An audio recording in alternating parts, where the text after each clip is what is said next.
तो hey guys, good morning, welcome to my new video. तो guys, आज हम लोग आप लोग को कराने जा रहे हैं क्लास 11th का मोस्ट इजीएस्ट चैप्टर एंड जिसकी मतलब जी मीन्स में अगर हम देखें तो 1 क्वेश्चन 4 मार्क्स का कंफर्म है आना। और क्लास 11th बिल्कुल बेसिक है और क्लास 12th में जाओगे तो आप वेक्टर के साथ इसको पढ़ोगे। आज हम पढ़ने जा रहे हैं इंट्रोडक्शन टू 3 डायमेंशनल ज्योमेट्री। ये है आपका चैप्टर 11 और क्लास 11th। कितना सही रेशियो बैठ रहा देखो।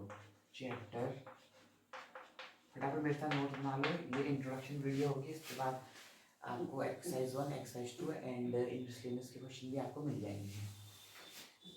और इंट्रोडक्शन सीधे 3D लिखते हैं, इतना ज़्यादा टाइम ना वेस्ट करते हुए। तो 3D में सबसे पहले चीज़ क्या आती है, आपको पूरा बेसिक से मैं पढ़ाऊँगा।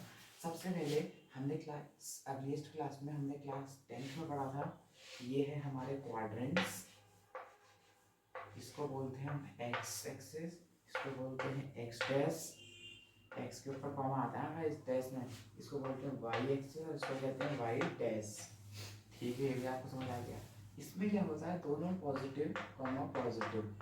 कैसे बोले मैंने, यहाँ देखो पॉजिटिव यानी एक्सिस पॉजिटिव, वाई एक्सिस भी पॉजिटिव। पहले यहाँ पे एक्स एक्सिस आके दूसरा वाई एक्सिस, तो बेसिक है आपको आता होगा आई होप। और यहाँ पर आएगी आपकी एक्स एक्सिस देखो negative comma y axis positive, इसका अपोजिट हो जाता है। यहाँ प्लस है तो यहाँ माइनस कॉमा माइनस। अब यहाँ देखो यहाँ प्लस है तो यहाँ सॉरी यहाँ माइनस है तो यहाँ प्लस, कॉमा प्लस है तो यहाँ माइनस। ठीक है, ये भी आपको समझ आ गया होगा आई होप दैट। ये है हमारा फर्स्ट क्वाड्रेंट, ये है सेकंड क्वाड्रेंट, ये है हमारा third quadrant and this one is last fourth quadrant. ये भी आपको समझ आ गया। अब ये तो हमारी होती थी 2D यानी 2 डायमेंशनल ज्योमेट्री, जिसको हम डिस्टेंस फार्मूला से भी पढ़ते थे कोऑर्डिनेट ज्योमेट्री में क्लास 10th में। ठीक है, तो अब यहाँ पर इसकी बात यहाँ पर ये नहीं आएगी। अब हम क्या पढ़ेंगे गाइस, 3D पढ़ेंगे। ये होती है 2D, ये होती है 3D।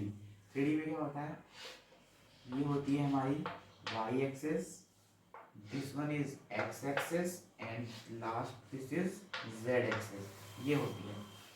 अब यहाँ पर क्या होता है, जैसे यहाँ पर नंबर ऑफ क्वाड्रेंट्स पूछूं मैं आपको, नंबर ऑफ क्वाड्रेंट्स, तो आप बोलोगे 1 2 3 एंड 4 इन 2 डायमेंशनल ज्योमेट्री है। बट इन 3 डायमेंशनल ज्योमेट्री, ये आपको बिल्कुल काम का नहीं, मैं बस बेसिक सब समझाने के लिए कर रहा हूँ। ये एग्जाम में नहीं पूछेगा, एग्जाम में 3D से पूछेगा। इन 3 डायमेंशनल ज्योमेट्री यहाँ पर हम क्वाड्रेंट्स नहीं बोलेंगे, यहाँ पर हम क्या बोलेंगे, ऑक्टेंट्स। यहाँ पर मैं लिख देता हूँ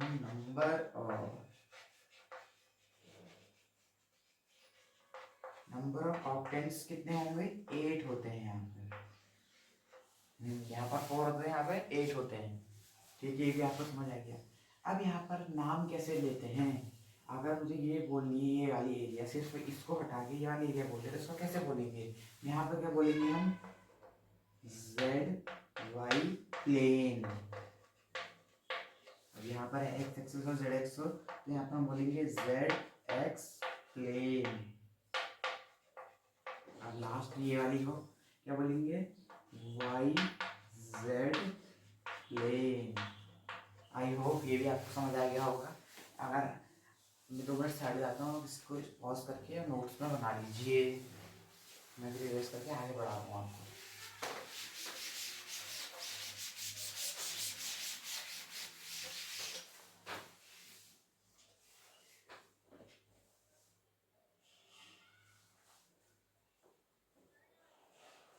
अब कोऑर्डिनेट्स एक पॉइंट में क्या होंगे, अब मैं आपको वो समझाता हूँ। जैसे मैंने ये इरेज कर दिया है, दोबारा बना देता हूँ।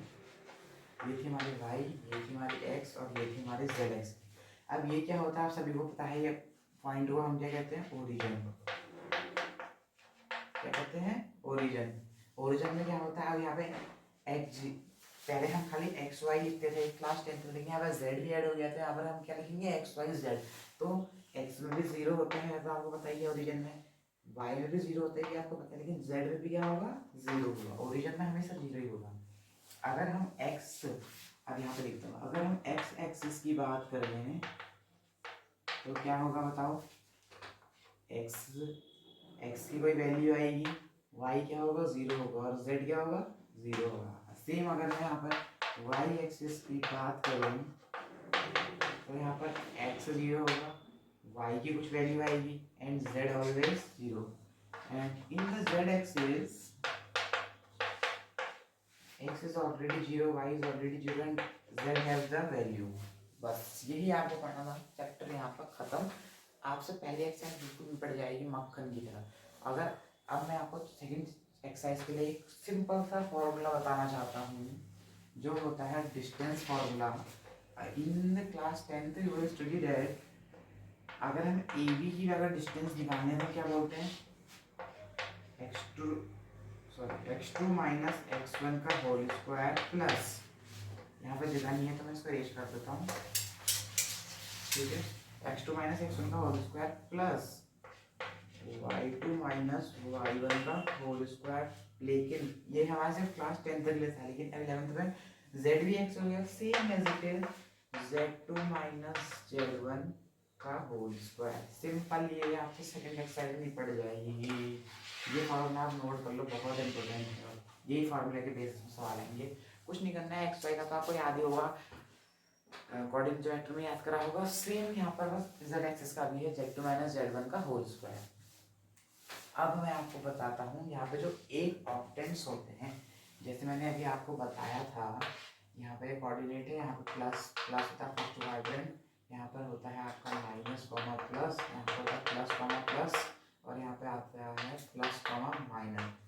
ये फर्स्ट हो गया, सेकंड हो गया, ये थर्ड हो गया, ये फोर्थ हो गया, ठीक है, ये आपको पता ही है। लेकिन अब यहाँ पर क्या होता है, ऐसी हमें 8 ऑक्टेंट्स है तो 1 ऑक्टेंट्स की हमें वैल्यू फाइंड करनी पड़ेगी in X axis, in Y axis and is always Z axis. तो उसकी वैल्यू फाइंड करने के लिए हमें क्या करना पड़ेगा, मैं बताता हूँ। जैसे हमें यहाँ की तो पता है, वहाँ की आपको थोड़ी सी मेहनत करके याद करना पड़ेगा, बहुत ईजी स्टेप में ट्रिक से साथ याद कराता हूँ आपको। सबसे पहले हमें एक डब्बा बनाना है। क्या बना दिया हमने, डब्बा।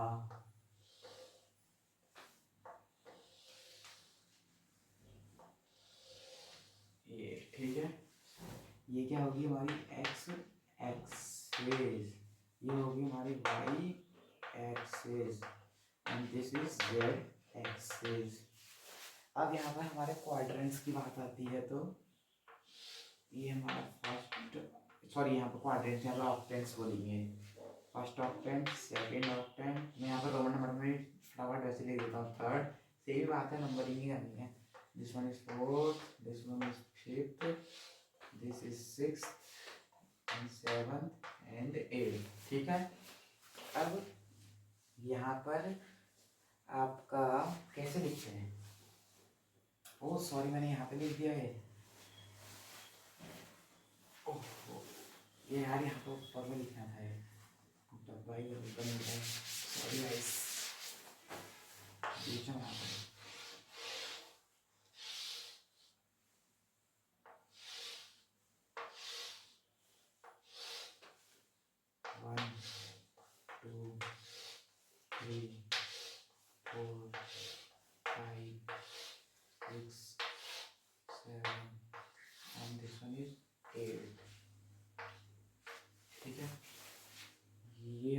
ऑक्टेंट्स होते हैं, ये x axis, y axis, z axis. इसमें क्या करना था, देखो ये होती है हमारी, ये अगर पॉजिटिव होगी then 2 negative, then 2 positive, then 2 negative and this one is positive, simple. और यहाँ पर क्या होगा, 2 पॉजिटिव 2 नेगेटिव, 2 पॉजिटिव 2 नेगेटिव, ठीक है। अब यहाँ पर 4 पॉजिटिव होंगे जेड एक्सिस में, और यहाँ पर 4 नेगेटिव, बस खत्म, यही था, हो गया। ये आपके एनसीईआरटी में भी दिया होगा, टेबल नंबर 11.1, अगर बढ़िया से समझना है, table 11.1 in new NCERT only. New NCERT की बात कर रहा हूँ, पुराने एनसीईआरटी में कुछ और होगा, क्योंकि कोर्स आपका बहुत सारा लेस हुआ है। ये भी आपके समझ आ गई। चलो फर्स्ट एक्सरसाइज निपटाते हैं, ये तो ईजीएस्ट था, ये बार एनसीईआरटी निपटाने के लिए खत्म है। ये है मेरे पास एनसीईआरटी, बस आप देखो इसके बाद सीधे एक्सरसाइज दे दी है उन्होंने। पहला सवाल क्या है, आप point is on x axis, what is the y coordinate and z coordinate. Simple, 0 0 आएगा इसका आंसर। अब मैं आपको, ये आपकी इंट्रोडक्शन वीडियो खत्म होगी, अब आप देखिए हमारी एक्सरसाइज वीडियो, देन फिर